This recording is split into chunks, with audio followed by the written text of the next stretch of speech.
We have a lot of people, enormous numbers of people who vote based on same-day registration in New Hampshire.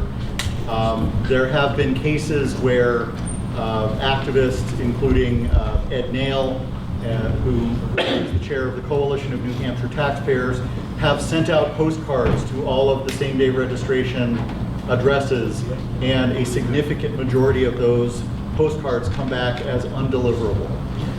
There are people who will come to vote in a small town in New Hampshire, and as they're leaving the booth will say, how do I get back to Route 93?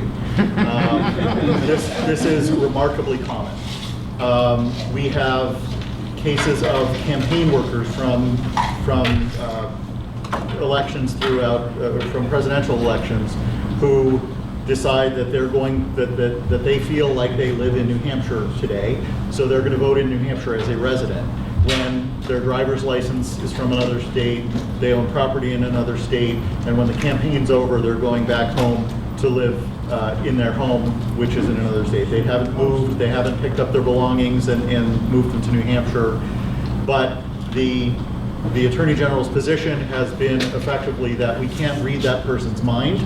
We can't tell what their state of mind was at that day that they voted. If they were feeling like they identify as a New Hampshire resident, they're a New Hampshire resident. So they don't get special bathrooms, no.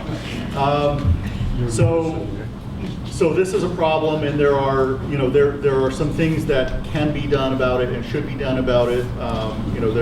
One of the proposals has been a 30-day residency requirement.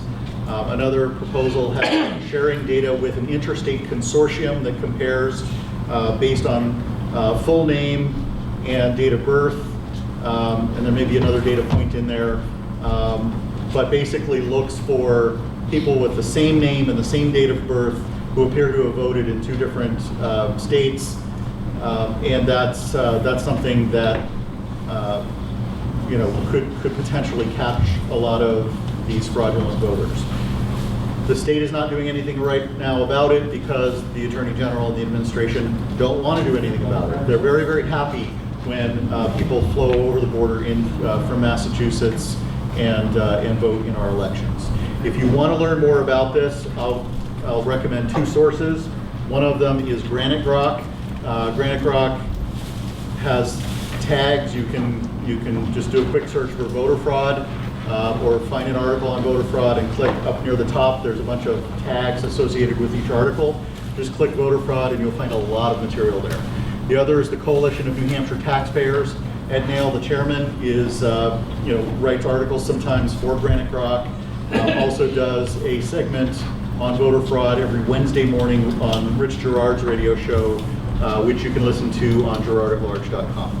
So, important issue that we need to address to bring integrity back to our elections, and it's not going to happen until we get a Republican in the corner office and a Republican majority that's really going to tackle the issue.